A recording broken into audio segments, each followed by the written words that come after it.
కత్తి పట్టినవాడు కత్తితోనే పోతాడు, బాంబు పట్టినవాడు బాంబుకే బలి అవుతాడంటారు. అలాగే బ్లేడ్తో 2 దశాబ్దాల పాటు రైల్వే ప్రయాణికులను భయభ్రాంతులకు గురిచేసిన ఓ దొంగ చివరకు ఆ బ్లేడ్తోనే అంతమయ్యాడు. చోరీ చేసిన సొమ్ము పంపకాల్లో వచ్చిన తేడాలు ఆ దొంగ ప్రాణాలు బలి తీసుకున్నాయి. ఇంతకీ ఏం జరిగింది? రైల్వే స్టేషన్లో రక్తపు మడుగులో పడి ఉన్న ఆ శవం ఎవరిది?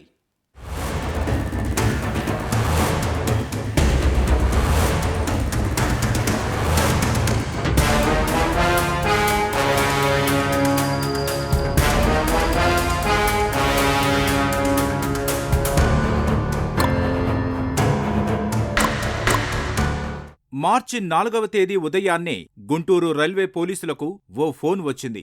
పెదకాకాని రైల్వే స్టేషన్ ప్లాట్ఫామ్ చివరన ఓ 40 ఏళ్లు ఉన్న వ్యక్తి రక్తపు మడుగులో నిర్జీవంగా పడి ఉన్నాడనేది సారాంశం. వెంటనే అప్రమత్తమై గుంటూరు పోలీసులతో ఘటనా స్థలానికి చేరుకున్నారు.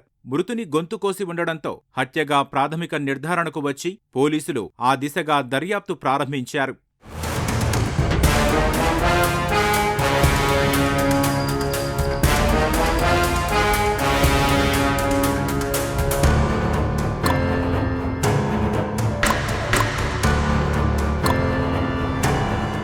మృతుడు రైల్వే ప్రయాణికుడా లేక ఎవరైనా వేరే ప్రాంతంలో చంపి ఇక్కడకు తీసుకువచ్చి పడేశారా అనే కోణంలో విచారణ కొనసాగించే క్రమంలో క్లోజ్ టీం అందించిన వేలిముద్రలు, ఆధారాలతో కీలక అంశాల్ని గుర్తించారు. మృతుడు కేరళకు చెందిన పడమడం అనీష్గా నిర్ధారణకు వచ్చారు. 2 దశాబ్దాల కిందట ఇతడు కేరళ నుంచి తిరుపతి వలస వచ్చినట్లుగా, చెన్నై, తిరుపతి వెళ్లే రైళ్లలో దోపిడీ, దొంగతనాలు చేస్తూ జీవనం సాగిస్తున్నట్లు కీలక ఆధారాలు సేకరించారు.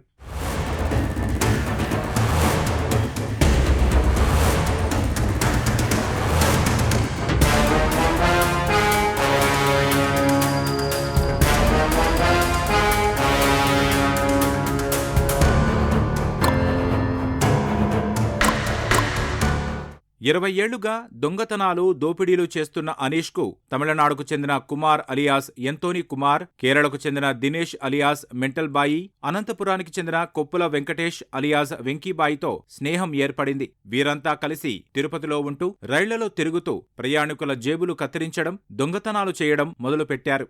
4 సభ్యుల ముఠాకు అనీష్ అలియాస్ బ్లేడ్ నాయకుడుగా ఉండేవాడు. దోపిడీ, దొంగతనాలు చేసేటప్పుడు ప్రయాణికులు ఎవరైనా ఎదురు తిరిగితే వారిపై బ్లేడ్తో దాడి చేస్తూ ఉండడంతో ఆ ముఠా సభ్యులు అనీష్ను బ్లేడ్ అని పిలిచేవారు. ఈ క్రమంలో కొంతకాలంగా అనీష్ తన ముఠా సభ్యులు ఎక్కడ చోరీ చేసినా ఆ సొత్తులో ఎక్కువ భాగం తనకు ఇవ్వాలని, లేకపోతే బ్లేడ్తో కోస్తా అని బెదిరించడం ప్రారంభించాడు. దీంతో అతని బెదిరింపులు భరించలేక అతన్ని తుదిముట్టించాలని మిగతా సభ్యులు నిర్ణయించుకున్నారు. అనీష్ హత్యకు పక్కా ప్రణాళిక రచించారు.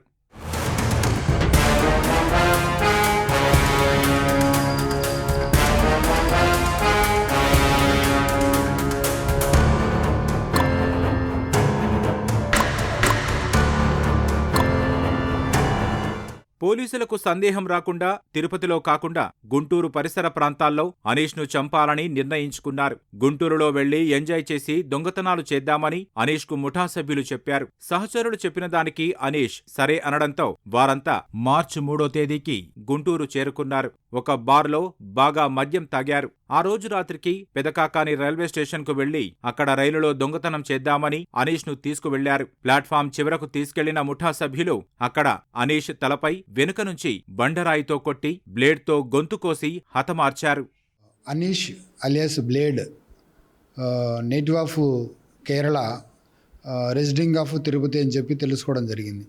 మృతుడు తన స్నేహితులు, తనతో పాటు నేరాలకు పాల్పడుతున్నటువంటి 3 వ్యక్తులు అందరు కలిసి తరచుగా విజయవాడ వైపు వస్తూ నేరాలు చేస్తూ ఉంటారని, ఈ నేరాలు చేసే క్రమంలో ఈ దొంగ సొత్తును పంచుకునే విధానంలో మృదుడు చనిపోయినటువంటి అనీష్ మిగతా 3 అసోసియేట్స్ మీద హైహ్యాండెడ్గా బిహేవ్ చేస్తూ మోనోపోలిజం చూపిస్తూ తనకి ఎక్కువ వాటా ఇవ్వాలని చెప్పి బ్లేడ్తో వాళ్ళని కోసే విధంగా వారితో దౌర్జన్యంగా ప్రవర్తిస్తుంటాడని, అది వాళ్ళ దృష్టిలో పెట్టుకొని ఇతని మీద గ్లెడ్జ్ పెంచుకొని అవకాశం కోసం, అదును కోసం చూస్తూ పెదకాకాని రైల్వే స్టేషన్లో తెల్లవారితే 4వ తారీఖు అనంగా అతన్ని తాగిన మైకంలో ఉండగా అందరు కలిసి మందు తెచ్చుకొని తాగి అక్కడ అతని మీద దాడి చేసి వాళ్ళ దగ్గర ఉన్నటువంటి బ్లేడ్తో అంటే సర్జికల్ బ్లేడ్తో డీప్ థ్రోట్ కట్ ఇంజరీ చేసి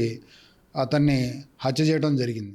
అనీష్ను హత్య చేసిన అనంతరం నిందితులు అక్కడి నుంచి పరారయ్యారు. అనీష్ మృతి సమాచారం అందుకున్న పోలీసులు ఘటనా స్థలానికి చేరుకొని దర్యాప్తు ప్రారంభించారు. సాంకేతిక పరిజ్ఞానం, మొబైల్ ఫోన్ సిగ్నల్స్ ఆధారంగా నిందితులను రైల్వే పోలీసులు అరెస్టు చేశారు.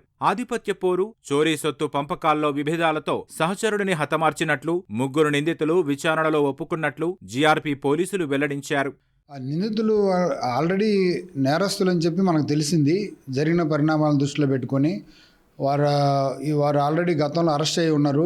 అందరూ కూడా అసోసియేట్స్ కాబట్టి గతంలో వాళ్ళు వాడిన ఫోన్ నెంబర్లు అవన్నీ తీసుకుని తద్వారా వాటి మీద నిఘా పెట్టి ఇన్ఫర్మేషన్ సిస్టమ్ కూడా డెవలప్ చేసుకుని వారి మూమెంట్స్ అన్ని కూడా ట్రాక్ చేసుకుంటూ వారిని అదుపులో తీసుకొని అరెస్ట్ చేయడం జరిగింది.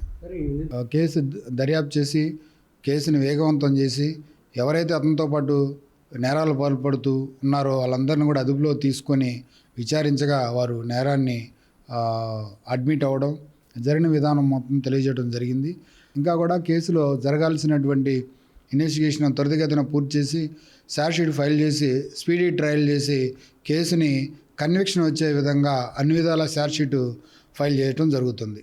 ఆధిపత్య పోరు ఒక ప్రాణాన్ని బలి తీసుకుంటే మరో 3 కటకటాల పాల్చేసింది.